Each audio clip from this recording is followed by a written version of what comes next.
अब्बा नहीं मानेंगे। अब्बा नहीं मानेंगे। अब्बा माने या ना माने, लेकिन कमेटी ने फैसला कर लिया है आज ये पॉडकास्ट होके ही रहेगी। सेटअप इतनी मुश्किल से किया है हमने, आपको मैं बैकग्राउंड दिखाऊंगा बाद में। तौबा हो गई, 4 घंटे से बैठे हुए ये सेटअप नहीं बन रहा था हमसे। तो पॉडकास्ट का जो हमने छोटा सा नाम सोचा है वो कमेटी है। जिनको पता है उनको पता है, हाँ वही बताएंगे नहीं। और आज का जो हमारा टॉपिक है वो हमारा देसी पेरेंट्स हैं। क्लिप में तो आपने देख लिया है देसी पेरेंट्स ने अभी क्या जवाब दिया है। फ्लैशबैक। बाबा की कॉल उठा आ कॉल उठा। अस्सलाम वालेकुम।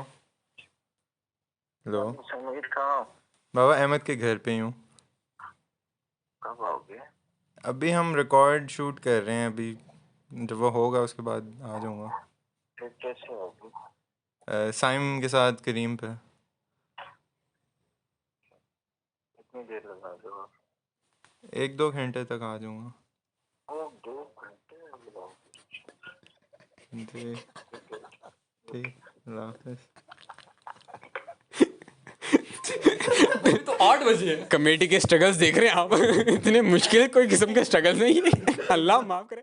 End of flashback. 2 घंटे बहुत ज़्यादा है। तो इसके बारे में आज बात करेंगे हम। हमारा जो वो है ना फैमिली स्ट्रक्चर है वो एक हाई कॉन्टेक्स्ट सोसाइटी की तरह है, वेयर जो इम्पोर्टेंस दिया जाता है वो एज की बेसिस पे दिया जाता है, नॉट बेस्ड ऑन पोजीशन और एबिलिटीज़। तो फॉर एग्जांपल अगर एक हाउस होल्ड है तो उसमें सबसे बड़ी जो वैल्यू होती है वो होता है यूजली द ग्रैंडफादर और the father, and then age के वाइज वो नीचे आता है। तो और whereas on the western culture opposite होता है। Once after a child crosses certain age they are treated and given responsibilities as an adult. For example, once they're 16, 17, 14, they start working and earning money from themselves. इधर इस तरह नहीं होता. इधर बहुत physical dependency in terms of कपड़े, खाना, कहीं जाना, वो सारा माँ बाप की जिम्मेदारी होती है. नॉट ओनली 18 होने तक, बट वो बाज़ तरह लोग होते हैं जो 25-30 एज तक भी फैमिली पर डिपेंडेंट होते हैं इन टर्म्स ऑफ शादी भी करना, बच्चों का भी, उनके खाने, everything that they need to live a happy life वो एक्सपेक्ट करते हैं कि पेरेंट्स को दें, और पेरेंट्स को देते भी हैं. आई थिंक ये हमारा जो कल्चर है ना, it's very based on the fact कि आप from the first step to the last हर चीज़ आपको स्पून फेड कीजिए, और वो हमारे बच्चों में या हम में इस कदर इनग्रेन हो चुका है कि हम जब चेंज आता है उसको एक्सेप्ट ही नहीं कर पाते किसी भी तरीके से. लेट्स से अगर हम यूनिवर्सिटी में हैं, अगर मैं अपनी बात करूं, मैं यूनिवर्सिटी से लेट हूं 2 साल पहले, तो आई वाज वर्किंग. मैं फारिग था तो आई वाज वर्किंग. घर में कुछ भी नहीं करता था. फिर I was doing private FA. तो घर पे आता था तो घर वाले कहते थे क्या कर रहे हो तुम, सारा दिन कुछ भी नहीं करते. जब पेपर होता है पेपर दे के पास हो जाता था, ठीक है. जब मैं फारिग था तो मैं काम करता था, ठीक है. अब मैं यूनिवर्सिटी में हूँ, I have somewhat of an independence to myself. तो जब अब मैं पैसे कमाता हूँ ना, आई हैव कम टू सी के my father does not appreciate the fact that I am earning, और वो पैसे मैं फिर I am not telling him कि मैं पैसे कहाँ खर्च कर रहा हूँ.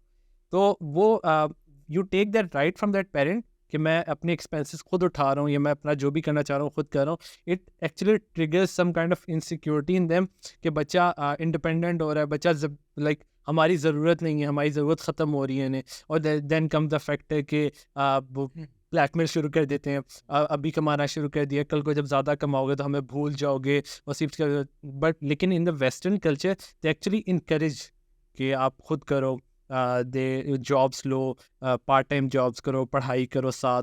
और वहाँ पे आई फील लाइक इसकी वजह से काफ़ी इंडिपेंडेंस या डिपेंडेंसी फैक्टर ख़त्म हो जाता है पेरेंट्स के ऊपर से.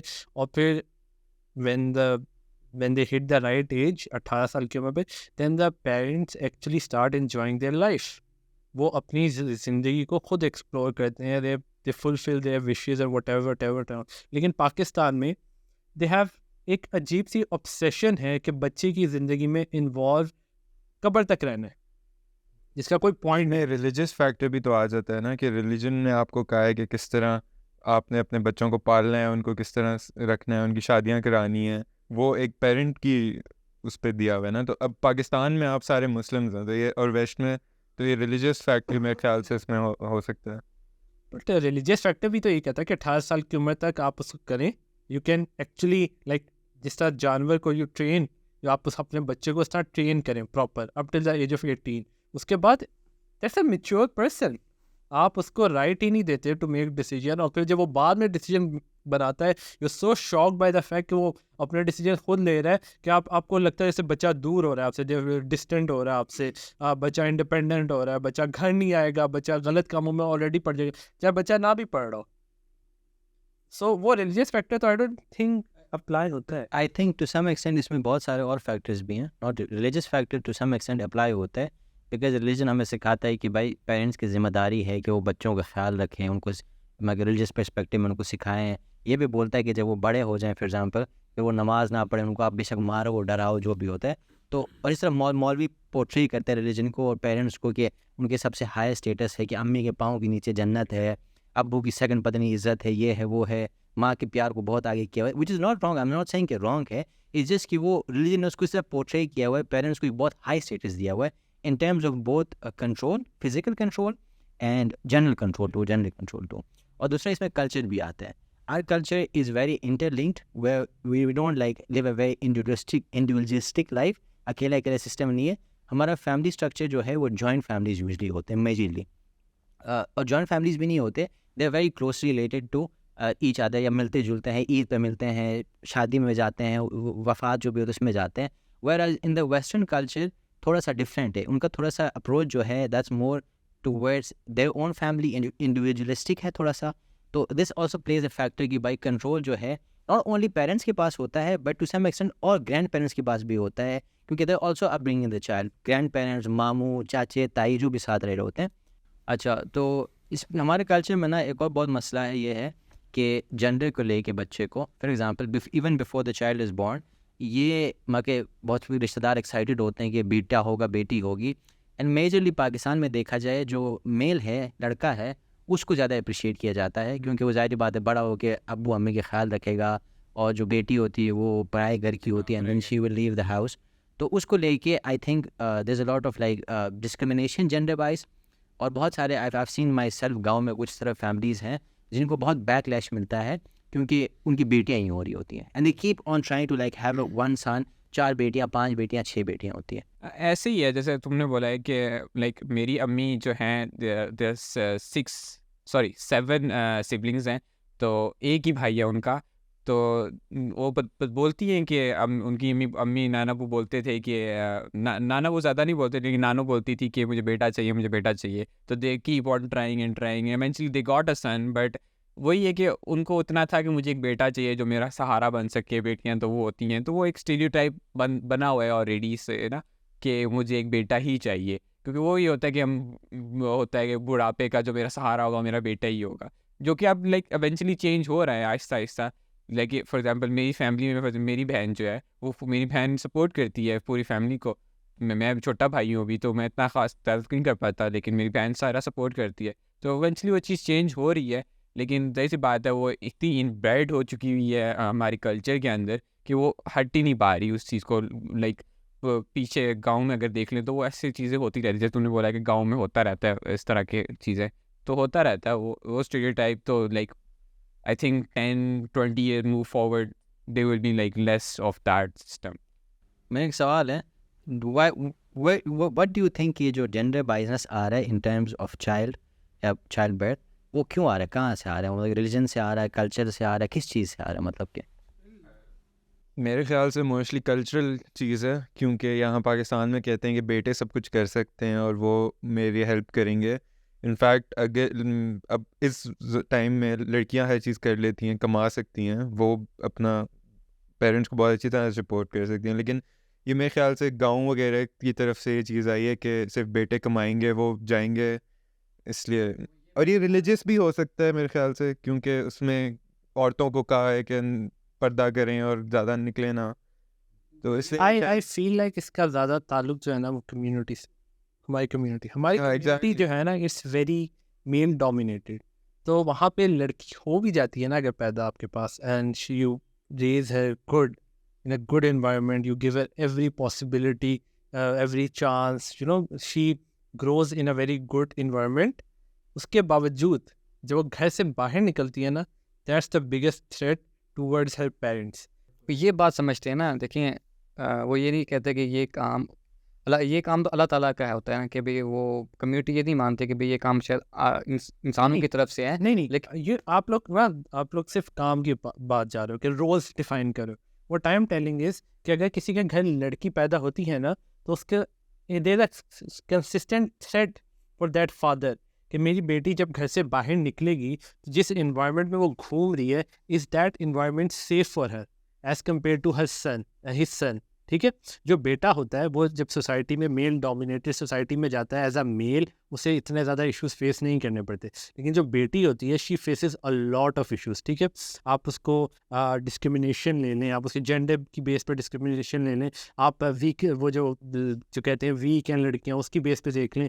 मेरा एक सवाल है, sorry to cut you, but are you saying कि parents don't want like a daughter because उनको वो रिस्पॉन्सिबिलिटी नहीं चाहिए, क्योंकि हमारा जो सिस्टम है, जो सोसाइटी है, that has become very animalistic और very because it's a constant if you have a daughter it's a constant tension के भाई उसकी सेफ्टी कहाँ है, वो कहाँ है, वो किसके साथ है, उसके साथ कोई गलत ना हो। बिकॉज हम सोसाइटी में रहते हैं, हम खुद यूनिवर्सिटी में देख रहे होते हैं कि लड़कियों के साथ उल्टी पुल्टी हरकतें करते हैं लड़के होते हैं, खोज रहे होते हैं, रोज़ का सीन है ये तो। सो इट्स नॉट अबाउट, अगर हम कल्चरल एस्पेक्ट ख़त्म भी कर देना कि लड़का हो लड़की ना हो, but I believe so Pakistan के अंदर इस वक्त at the moment the main reason कि लोग प्रेफर करते हैं कि हमारा बेटा हो इज़ द फैक्ट, जैसे अभी अमन ने कहा कि there is less responsibility on a child whose boy other than whose a girl. I think I disagree here. I don't think कि रिस्पॉन्सिबिलिटी लड़का होने की कम होता है, बिकॉज लेट्स से लड़की टू सम एक्सटेंड ये होता है कि शादी हो जाती है हमारे कल्चर में तो शी गोज़ एंड इतना उसका रिस्पॉन्सिबिलिटी नहीं होती, she finds a good in laws, right. पर लड़की का ये होता है कि you have to make sure कि वो लड़का अच्छी तरीके से उसका सही सिस्टम चले, मतलब पहले अगर तालीम अच्छा हो, वो अच्छा कमाए, क्योंकि उसने ही घर चलाना होता है, उसकी जिम्मेदारी होती है। वंस से पेरेंट्स रिटायर उसने ही सारा चलाना होता है। सो एसेंशली दोनों के रोल बहुत डिफाइंड है। आई थिंक इधर it's more towards the side की भाई रिलीजन एंड कल्चर इस औरत को कमज़ोर दिखाता है, औरत को वीक दिखाता है। इसकी वजह से they don't want to have a daughter. Again वही रिस्पॉन्सिबिलिटी वाली बात, उसमें कुछ एक्सटेंड तक रिस्पॉन्सिबिलिटी बात है, मेजरली वो गलत नहीं है, मतलब सही है वो। I don't think कि उसमें let's see from a religious point of view, जब आप सल्लम आए उससे पहले होता था they used to bury girls alive। ठीक है, आप सल्लम आए कल्चर चेंज हो गया। ठीक है, उन्होंने अपनी बेटियों से किस तरह प्यार किया, change the whole narrative of how you raise girls. ठीक है, वो चेंज हो गया आपका। पाकिस्तान के अंदर if you actually talking about just Pakistan के अंदर आई डू बिलीव सो कि रिस्पॉन्सिबिलिटी ही सबसे बड़ा फैक्टर, क्योंकि you have to decide different phases of a life. ठीक है, अगर वो दूसरे घर चली भी जाती है ना, दैट्स वो भी आपके till the end of the death of the parents वो भी एक टेंशन रहती है कि हमने जो अपनी बेटी के लिए लड़का चूज़ किया वो भी राइट है, इज़ द राइट वन, वो उसे किस तरह ट्रीट करता है, क्योंकि लड़की के पास सिर्फ अपने पेरेंट्स का ही घर होता है जब उसने वापस आना है। लेट्स से समथिंग हैपन्स, नहीं होता तो वो वापस घर आ जाती है। पाकिस्तान के अंदर दूसरी शादी लड़की करने की कोशिश करे, it's such a big like हो ही नहीं सकती, ऑटोमेटिकली वो उसे उसका correct they start judging the character of the girl. Pakistan के अंदर सबसे बड़ा इशू ये है।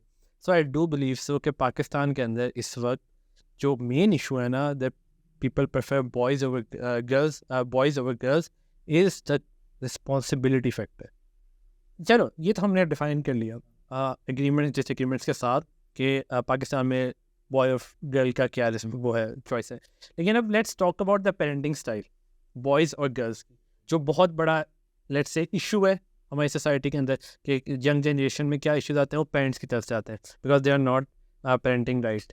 I think moving to only genders के हम फीमेल से बात करें, पहले एज अ होल बात कर रहे थे पेरेंटिंग के बारे में। For example if you take me कि मेरे पेरेंट्स ने मुझे कभी भी ऐसे केज नहीं किया, कभी भी उन्होंने कभी ये नहीं कहा अहमद तुमने ये नहीं करना, तुमने ये सब्जेक्ट्स पढ़ने हैं, तुमने ये करना है, बाहर नहीं जाना।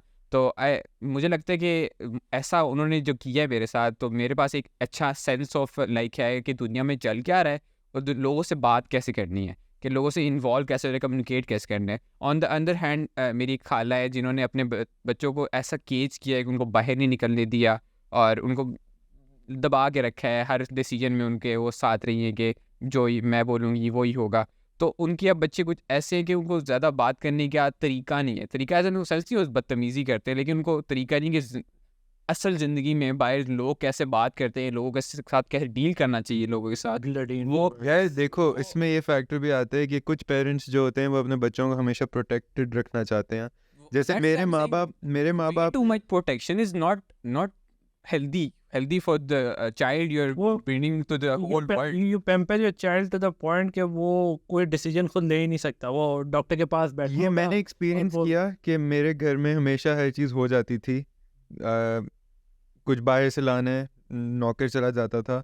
तो जब मैं थोड़ा बड़ा हुआ, यूनिवर्सिटी लाइफ में आया, तो अब मैं जाता हूँ तो मुझे थोड़ी मुश्किल होती है। जैसे अभी रिसेंटली मैं अहमद के साथ गया था नान लेने, तो ऑनेस्टली आई डोंट नो कि नान के डिफरेंट नाम भी होते हैं पता नहीं, खतीरी पतीरी। You're सो लाइक मुझे उस चीज़ में एक्सपीरियंस नहीं था, मुझे उस चीज़ में एक्सपीरियंस बिल्कुल भी नहीं था कि क्या हो रहा आपने चाइल्ड को इतना कंडेंस कर देते हो कि उसको पता ही नहीं चल रहा है कि दुनिया में चल क्या रहा है, कि इस एक चीज़ को क्या कहते हैं, दूसरी चीज़ को क्या कहते हैं। अब मुझे पता है कि दुनिया में क्या चल रहा है, तो जाहिर सी बात है मैं अच्छे ही कम्युनिकेट कर पाऊँगा एक बंदे के साथ, या फिर मैं कोई मुझे इशू है तो मैं उसको रिजॉल्व करने के लिए जाहिर सी बात है वो सारी तरकीब यूज़ करूँगा। There thing called street smart, तो मैं स्ट्रीट स्मार्ट होऊंगा उस चीज़ के अंदर कि मैं कैसे उस चीज़ को हैंडल कर रहा हूँ।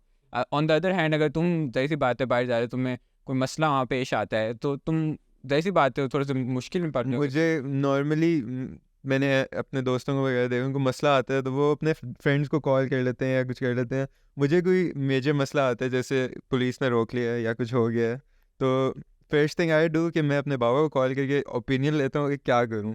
अच्छा, मेरा ये सवाल है कि कंट्रोल, यू सेड ना कंट्रोल, खाला ने कंट्रोल किया हुआ है, तो क्या लगता है कि why has she kept the control, क्यों रखा हुआ है, क्या मसला है? ओवर प्रोटेक्टेड हैं वो, 80s में वो पैदा हुई हैं, तो उनका कल्चर वही है कि घर में रहना है सब ने, क्योंकि सही मेरी नानो भी लाइक वही थी कि उनकी बेटियाँ ही थी सारी, तो उन्होंने कहा घर में रहना है, ज़्यादा बाहर नहीं जाना, तो उन्होंने भी वही अडेप्ट कर लिया उनसे कि ये इन्होंने ज़्यादा बाहर नहीं जाना है, मेरे बच्चों ने ज़्यादा खेलना कूदना नहीं है।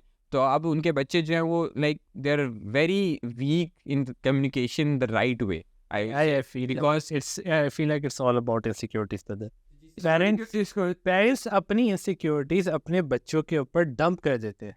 That's से like तुम्हारी really खाला- true. some मैं इस extent चीज़ से you're मानता हूँ। true, Yes, some let's extent, say लेकिन your जो खाला खाला, okay, you can ask your mother about it कि तुम्हारी खाला जो थी, how was she during her upbringing, मतलब क्या rebellions, she was rebellious, she was rebellious and she was I'm pretty sure shut down by her parents. मेरे नाना थे, तो वो जैसी बात है वो इतने ज़्यादा उनको भी पता नहीं था कि उनके पेरेंट्स ने वही स्ट्रिक्ट रूल्स कि भाई ये करना है तुमने, ये कुछ नहीं करना, तुमने यहाँ से बाहर नहीं निकलना, पढ़ाई करनी है तो बस ठीक है, यहाँ तक पढ़ाई करनी है, जहाँ हम बोलेंगे वहाँ का जाना है, तो वो सब कुछ वो कंट्रोल था। तो जैसी बात है बंदा जवान होता है तो जैसी बात उसके वो होता है रिबेलियंस फेज आता है, तो वही rebellions phase This is what I'm saying ना कि वो जो rebellious phase से तुम्हारी खाला गुजरी हुई है, what if she is just trying to avoid it कि बच्चे आए ना उस फेज में। I just keep a tight control on them कि वो बच्चा कभी रिबेल कर ही ना सके मेरा। well, I'm pretty sure वो जब खाला जाती होंगी बच्चे को डॉक्टर के पास लेके, और डॉक्टर पूछता होगा कि बेटा तुम्हारे सर में दर्द है, तो पीछे मुड़ के पूछता होगा माँ मेरे सर में दर्द है ना, लाइक नॉट बेटा हाँ तुम्हारे सर में दर्द बात है ना कि उन्होंने इतना ज़्यादा उनको केच किया कि मेरे बच्चे ख़राब ना हो, कि वो अब ख़राब तो चलो ठीक है नहीं हुए, लेकिन वो ठीक भी नहीं हुए वो कुछ उनका अलग सा ही मिक्सचर बन गया है। तो जिस तरह अहमद के बता रहा है कि उसकी खाला की जो बच्ची हैं उन्होंने बहुत कंट्रोल किया, मेरी खाला ऐसी है उन्होंने अपने बच्चों को ज़रा भी बिल्कुल कंट्रोल नहीं किया हुआ, ठीक है, नहायत बदतमीज़ किस्म के उनके बच्चे हैं। अब मसला ये है कि हमें हमारे पेरेंट्स ने, क्योंकि मेरी अम्मी की शादी बहुत जल्दी हो गई थी, तो अब उनके जो बच्चे हैं हमसे आधी एज में, तो अब वो इतने हैं कि उनके ना वो अपनी माँ बाप की बात सुनते हैं, ना वो अपनी नानों की बात सुनते हैं, उल्टा बदतमीज़ी से ख़ासतौर पे नानों से बात कर रहे होते हैं। तो एज अ क्योंकि वो मेरी भी नानो है, तो मुझे जब वो उस टाइम कर रहे होते हैं मुझे बहुत गुस्सा आ रहा होता है कि मैं किसी का सर फाड़ दूँ ताकि तो दैट्स जैसे वो तो वही बात होगी ना, पेरेंटिंग फॉल्ट है ना ऑफ कोर्स कि आपके बच्चे को डिसिप्लिन नहीं कर रहे हो। वो बात तो है कि वो ठीक है खाला हैं वो बिल्कुल कंट्रोल नहीं रखा, बिल्कुल कंट्रोल भी ये तो बात थी, बिल्कुल कंट्रोल नहीं।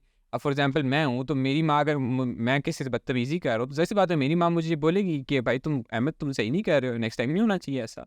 तो ऐसा तो नहीं है कि मैं अगर मुझे खुला हाथ है तो ये खुला हाथ ही है कि मैं कुछ भी कर सकूँ। वो तो इतना बाउंड्रीज तो है, लेकिन आई एम जस्ट सेइंग कि टू सम से बहुत केज कर लेना कि बिल्कुल ही कुछ ना करो, बाहर नहीं जाना, ये नहीं करना, वो नहीं करना, ये नहीं कर सकते, वो नहीं कर सकते। जिस तरह तुम्हारा है ना भाई, उस तरह हमारा बिल्कुल उल्टा है। उन्होंने बहुत खुला हाथ दिया हुआ है। अगर वो कोई गलत काम भी करता ना, उन्होंने कुछ भी नहीं कहना। उनके ना माँ बाप दोनों ने कुछ नहीं कहना, क्योंकि उनके जो दादी का कल्चर है, उनको कहा हुआ है कि वो साइकेट्रिस्ट से मिले कि बच्चे को आपने डांट रहा भी नहीं है कि उसकी मेंटल हेल्थ पे असर पड़ता है। वही अब वो इसमें आप इसी ये इस चीज़ में वो आगे ना दो कॉन्सेप्ट आगे, दो कल्चर्स के, for example like 3 cultures, for example there is one caging culture, one not so caging के तुम करो लेकिन ये भी करो, लेकिन देन योर पॉइंट के बिल्कुल ही ओपन छोड़ दिए कि वो कुछ भी कर रहे हैं भाई। मतलब moving on, the biggest taboo of our culture and parenting, marriages. Our marriages are the most eventful and most stressful thing in our culture, और उस पे जो हमारे पेरेंट्स का इम्पैक्ट है उसके बारे में बात करेंगे। तो going through the group we discuss this. Marriages में ये होता है कि आपके शुरू में कल्चर के अंदर पेरेंट्स आपको बोलते हैं कि भाई हमारी मर्ज़ी शादी करो, जहाँ हम बोलें वहाँ वहीं आप करो। लेकिन कुछ ऐसे लोग भी होते हैं जिनका अपनी मर्ज़ी से, या लव मैरिज होता है, कोई पसंद होता है। आजकल के ये चल रहा है कि अगर कोई पसंद है आपको बताओ, नहीं तो फिर हम आपका सोचते हैं। अब इसमें भी काफ़ी सारी हैं, कज़न मैरिज है, लव मैरिज है और अरेंज मैरिज है।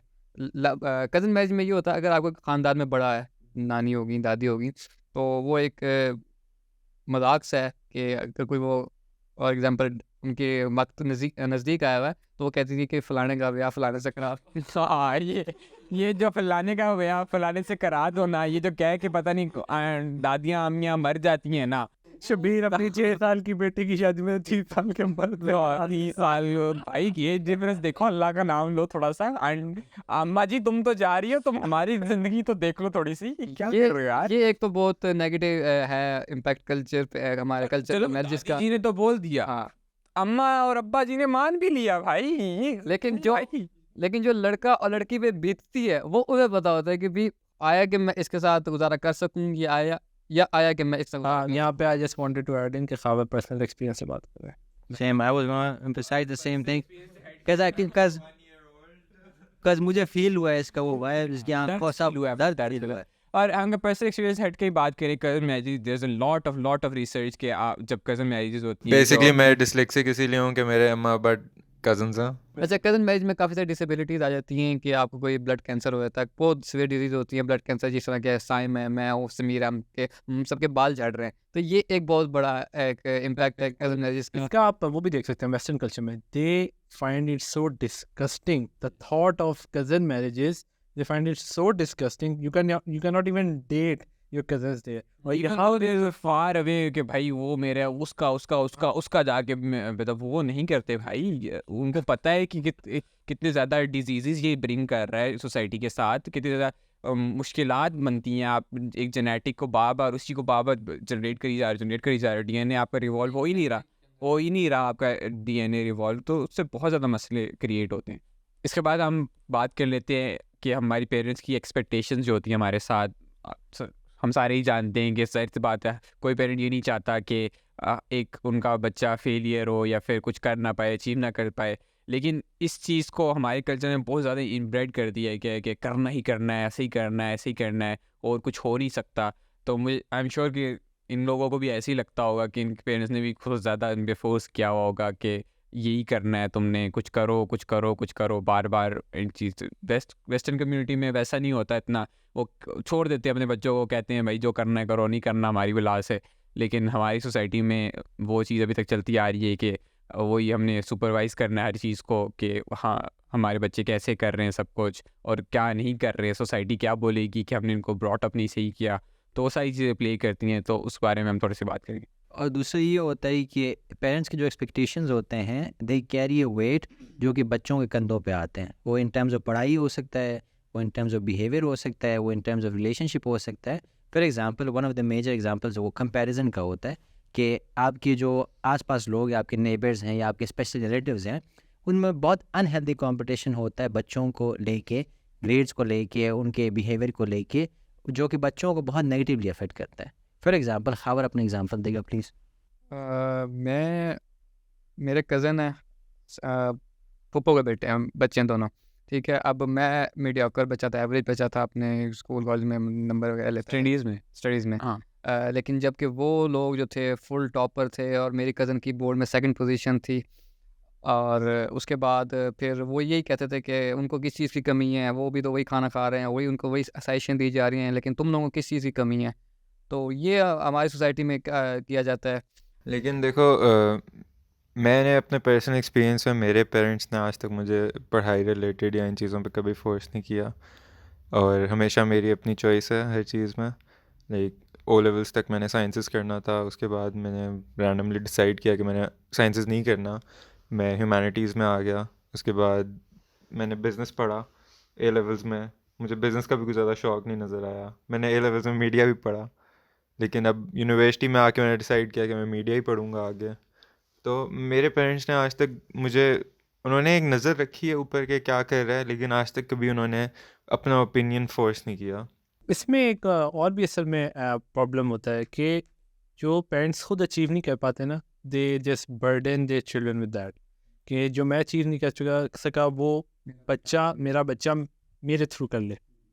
दे provide them with all the आसाइश, जिस तरह खाने का सब कुछ होता है, वही खाना तो खाते एक सेंस होता है ना कि आपके पेरेंट्स में होता है कि मेरे बच्चे के पास सबसे अच्छा से अच्छी चीज़ हो, मेरा बच्चा सबसे कामयाब हो, लेकिन नहीं, वो हमारे कल्चर में उस चीज़ को बहुत ज़्यादा ही इनग्रेव कर दिया है कि बहुत ज़्यादा ही उस चीज़ पे रिलाई कर रहे हैं हमारे पेरेंट्स के, हाँ हमारे बच्चे बेस्ट ऑफ द बेस्ट हो, टॉपर्स वो हो, क्यों हो सब रहा कुछ हो। है? मैं यही कह रहा हूँ ना, क्योंकि उनके पेरेंट्स ने भी उनके ऊपर प्रेशर अप्लाई किया था, and not every child can achieve जो पेरेंट्स एक्सपेक्ट करते हैं उनके साथ। तो जो वो अचीव नहीं कर पाते ना, वो चाहते हैं कि उनके बच्चे करें, और वो they put effort, they put pressure, what ever, लेकिन वो ख्वाहिश बच्चे की नहीं होती, वो ख्वाहिश पेरेंट्स की होती है। So they do not give them the choice to choose कि वो क्या करना चाहते हैं, क्या नहीं करना चाहते हैं। इट कुड बी दैट कि फॉर एग्जांपल मेरे पेरेंट्स जो थे और उनके जो पेरेंट्स थे, उन्होंने, मेरे दोनों पेरेंट्स ने इतना कोई पढ़ा नहीं है ख़ास, और उनके पेरेंट्स ने भी उनको फोर्स नहीं किया कभी भी कि ये पढ़ो, वो करो, ये डिग्री चाहिए। तो अब वो उन्होंने, क्योंकि उनको वो फील मिला है कि इतना ज़्यादा कोई ज़रूरत नहीं है, तो कब वो मुझ पर भी इतना फोर्स नहीं करते कि अहमद तुमने ये करना है। I always been have in 50% वाला स्टूडेंट के, भाई 50% ले लिए, बस पास हो गया अगली क्लास में। तो कभी मेरे पेरेंट्स ने ये नहीं कहा कि अहमद तुम, वो कहते, वो सही सी बात है, दिल तो करता है उनका कि अहमद ज़्यादा मार्क्स ले कि लो, हमारा पढ़ बेटा लो। भी अच्छे नंबर देखो लाए, मेरे सबके साथ। पेरेंट्स ने पढ़ा है, मेरे दोनों पेरेंट्स ने, मेरी माँ ने मास्टर्स भी किया है, मेरे बाबा बाहर यूके से पढ़ा है, लेकिन वो मेरे ऊपर उन्होंने आज तक ना मेरे भाई पे ना मेरी बहन पे किसी पे फोर्स वो नहीं किया समझ चुके पढ़ाई। हैं ना कि भाई प्रेशर कितना होता है इस एज में, आपने यूनिवर्सिटी के अंदर होता है, लेकिन अब आप पे वो जो हमारे पेरेंट्स हैं वो यूनिवर्सिटीज़ में तो मुश्किल ये गई हैं, लेकिन जो समीर के कह रहे थे उसके पेरेंट दोनों यूनिवर्सिटी में उन्होंने यूनिवर्सिटी लाइफ गुजारी है, तो उन्हें पता है कि भी देखो मेरे अपने फादर ने बहुत यूनिक सी चीज़ की हुई है, उन्होंने यूके से जाके होटल मैनेजमेंट के बारे में पढ़ा था, तो उनके फादर ने उन्हें सपोर्ट किया था ऐसी चीज़ करने पे, उन्होंने उससे अपना करियर बनाया। तो आई थिंक समवेयर वो बिलीव करते हैं कि यूनिक चीज़ों में करियर आप बना सकते हैं। Let's talk about the stereotypes, जो पेरेंट्स जो बहुत नॉर्मल है, जो बहुत कॉमन है, जो सबको, हाँ, जो हर ब्राउन हाउस होल्ड में होते हैं। Let's talk about them, let's share blindly, just share it bro. ये सब तेरे फ़ोन की वजह से है। तुम्हें एंजाइटी अटैक्स होते हैं, नमाज पढ़ो। नहीं, पैनिक अटैक्स और एंजाइटी अटैक्स कुत्ता भी अपनी जगह साफ करके बैठता है। तुम्हारे सर में दर्द हो रहा है, मोबाइल छोड़ के बैठ जाओ, तुम्हारे पेट में दर्द हो रहा है, मोबाइल छोड़ दो, सब सेट हो जाएगा। या जनरली स्पीकिंग के स्टीरियोटाइप्स बहुत कॉमन है, और वो हर ब्राउन हाउस होल्ड में होते हैं, हर बंदा रिलेट करता है एक दूसरे से ज़्यादा, बहुत ज़्यादा कॉमन होते जा रहे हैं, and there actually like turning into like a trend. उसके ऊपर वीडियोस बनती हैं, होता है, और when you actually show it to the parents, they actually like become embarrassed कि हम करते हैं। जस्ट शो इट, कोई भी वीडियो दिखाना अपनी अम्मियों को, जैसे अब एक रात को I was watching a video, इसमें अम्मियाँ सर्दियों में किस तरह रिएक्ट करती हैं। I saw that video, I felt like मेरी पूरी ज़िंदगी जो मेरी अम्मा ने की है, वो कोई और बंदा भी स्पीकर इंडिया में बैठा हुआ, लाइक सुबह जा रहे हो, इतनी सी जैकेट में तुम्हें ठंड नहीं लगेगी, फैशन करवा लो तुमसे, ठंड की तुम्हें फिक्र नहीं है, फिर बीमार होके आ जाते हो तुम लोग। आई लव इट जब आपकी बेइज्जती हो रही होती है, आप कुछ बोलते हो कि अम्मी मैंने नहीं किया था, तो आगे से बोलते हैं मैंने नहीं किया था, लाइक मेरी ही चीज़ मुझे दोबारा बोल के एग्रेसिव टोन के साथ, तो वो बार बार मुझे सुना रहे। और that's the best part of brown house hold, parents. Best part तो नहीं है। कुछ भी बोलो, you say something, anything you say anything something rather than like putting a new point towards it. They just make यार तुम कोई नई जुगत ही बोल दो, नहीं वही बात रिपीट करेंगे जैसे हम एक अग्रेसिव टोन के साथ। यू से अम्मी मैं बाहर जा रहा हूँ, मैं बाहर जा रहा हूँ, जाओ के साथ एक ताना आता साथ, जाओ हमारी तो परवाह ही नहीं है तो। the most common one. तुम जा रहे हो या मैं ढूंढता हाँ दही लेने जा रहे हो बॉयज, वरना दुपट्टा रेडी है। बॉयज हमेशा दे लेना खुद जाना। खुद जा रहा है वरना दुपट्टा मेरी ऑलवेज रेडी। मेरी दादी जो है ना, वो मतलब हम किसी के बारे में बात कर रहे हैं तो बात वो करके फिर कहेंगी चल छट आपा ही करना। बात मतलब पूरा गॉसिप हो जाएगा लेकिन एंड में कहेंगे हमें क्या परवाह है। Guys, हम बहुत पंजाबी हाउसहोल्ड से हैं। हाँ। Let's ask Sain. Sain, what's the difference there? ये सेम होता है, कोई डिफरेंस नहीं होता, it's pretty much the same thing, Almost same. Almost same होता है। लाइक ऑल अक्रॉस पाकिस्तान ना, generally brown house hold, India Pakistan जितना ये रीजन है, वो उनके जनरल ट्रेंड्स है ना वो सेम है। जो डिफरेंसेस आते हैं ना वो आते हैं कल्चर की वजह से। For example Chitral is landlocked area कि उसके सर्टन पास हैं, उसमें अभी कुछ साल हो गए हैं कि आप उसमें विंटर्स में जा सकते थे, तो पहले वो बंद होता था and the people would live together साथ, तो उसमें कम्युनिटी का बहुत ज़्यादा है। मतलब अभी तो कम हो गया, लेकिन पहले हम जब छोटे होते थे, आप बाहर निकलोगे आपका ये नहीं होगा कि पेरेंटिंग आपको एक बंदा नहीं कर रहा होता, पूरी कम्युनिटी कर रही होती है। और उसकी वजह से ये होता है कि यू कैन से कि मेरे पेरेंट्स, मेरे कजन्स के भी पेरेंट्स हैं, वो उस तरह ट्रीट करते हैं, उनको मार भी पड़ी है बहुत दफ़ा किसी गलत काम वो फिर तो वो बात नहीं आएगी लोग क्या कहेंगे, वो वाला एस्पेक्ट के लोग क्या कहेंगे, लोग क्या कहेंगे। नहीं, वो भी आता है। लाइक वो बच्चों के साथ नहीं होता है एक सर्टेन एज के बाद, क्योंकि this always competition between parents, उनके बच्चों को लेके, उनके स्टेटस को लेके, उनके हेल्थ को लेके, क्योंकि हर पेरेंट चाहता है कि उसका बच्चा सबसे अच्छा हाँ सुपीरियर हो, क्योंकि हमारा सिस्टम कंपेटिटिव है। But if you're dwelling in a very surrounded community like you said, कि सारे इकट्ठे होते हैं, don't you think वो बहुत बहुत अच्छा way of learning है? You meet new people, you need explore new ways. different families different तरीक़ों से रहती हैं, तो बहुत वो कल्चरली इनरिच चीज़ नहीं होती कम्युनिटी के साथ, इतना इस कदर कम्युनिटी में घुल मिल के रहना। ये डिपेंड ऑन द कम्युनिटी ना। फॉर एग्जांपल अगर कम्युनिटी में एक जैसे लोग रह रहे हैं एंड आपको इतना कंट्रोल है कि आप घर से बाहर निकलो, आप कुछ भी करो, आपको रोक रहा है, अथॉरिटी ना लोगों के पास, लाइक आपके पेरेंट्स ने अथॉरिटी दिया है कि भाई ये चंद लोग हैं सोसाइटी में, they can stop you, they can hit you, they can, जो भी उनका तरीका है बताने का जो भी होता है, तो आपका कंट्रोल तो चला गया ना। जो पहले हम बात कर रहे थे प्रीवियसली कि भाई वो कंट्रोल रखते हैं, सारा कुछ रखते हैं, they want, parents basically want 100% obedience. ये नहीं बोल, जनरलाइज नहीं कर रहा, बट जनरली जो ब्राउन पेरेंट्स होते हैं दे वुड वांट कि भाई हमारा बच्चा हमारी हर बात माने, हमारे, मगर वो जो क्या बोलते हैं, कोई मुहावरा है उसका यार, पत्थर पे लिखी, हाँ पत्थर की लकीर उनकी बोल। मेरे for example my dad, not my mom but my dad thinks कि भाई वो जो बात करता है वो पत्थर की लकीर है, उसे चेंज नहीं हो सकता। And you can fight the power dynamics को चेंज करने के लिए, बिकॉज वो फाइट करोगे तो वो रिलेशनशिप ख़राब होता है। ओ जी बहादुर। वो जी बहादुर। और एक लास्ट चीज़, पेरेंट्स ब्लैकमेलिंग में बहुत स्मार्ट होते हैं, emotional blackmail, that's the word. they accuse us of blackmailing, लेकिन सबसे ज़्यादा blackmail पेरेंट्स करते हैं। In every household they blackmail us into doing things that they want. वो कुछ भी हो सकता है, इमोशनली ब्लैकमेल हो सकता है, या फिर वो उनके हेल्थ पे होगा, या फिर उनके, फॉर एग्जांपल अब मेरे अब्बा जान हाई ब्लड प्रेशर के मरीज़ हैं, तो ही विल बी लाइक, अम्मा विल बी लाइक, इनको तुमने कुछ भी नहीं बोलना, जो भी आर्ग्यूमेंट है तुमने चुप रहना है, अगर वो कुछ बोल भी रहे हैं तो बस तुमने चुप रहना है, because is high blood pressure उनका, तो भाई कुछ भी नहीं बोल सकते हमने। और अम्मी को कुछ भी नहीं बोल सकते क्योंकि वो लो ब्लड प्रेशर है, उनको कुछ बोलेंगे, उनको कुछ बताएंगे, हाई लो डायनेमिक चल रहा है और हम इसको बैलेंस कर रहे हैं बस मिलके। दोनों साइड से फंसा है। मैं तो फंसा हूँ बहुत गंदा। In the end of day आप सबको पता होना चाहिए कि आपके जो पेरेंट्स हैं वो आपको एक, उनका जो है प्यार है आपके लिए, उसकी वजह से ही आपके लिए जो भी बात करते हैं या आपके लिए कुछ चीज़ करते हैं, आप किसी से रोकते हैं, आपको किसी से अलाउ करते हैं आपको, वो लव ही है एक। लेकिन वो ये एक कल्चर का एस्पेक्ट है जो हमेशा, मतलब ऐसी बात, हम इस कल्चर में ही रहते हैं तो हमें वो चीज़ देखने को मिलती रहती है, तो वो हम उस चीज़ को वेस्टर्न कल्चर से कंपेयर करते हैं, जो कि is not fair but it is fair. कि हमें अब तय सी बात है, हम यंग गन्स हैं, हम चाहते हैं कि हमें वो भी मिले, लेकिन उन्हें पता है ना कि हमारे हक में क्या चीज़ बेहतर है, वो जानते हैं। और दीनी लिहाज से भी कहा जाता है कि अपने माँ बाप की खिदमत करें, चाहे जैसे कि उन्होंने आपकी बचपन में खिदमत की या आपको पाला था। दे मे बी नॉट 100% भी राइट कि वो हर हमेशा राइट हों, लेकिन मान लिया करो यार, कभी कभी मान लिया करो। और इन्हीं डिल्यूजन्स के साथ आप अपनी ज़िंदगी गुजारते रहें। और कमेटी इस पॉडकास्ट को क्या करती है, इख्तिताम इतने स्ट्रगल्स के बाद ये बन गई है, बस काफ़ी है।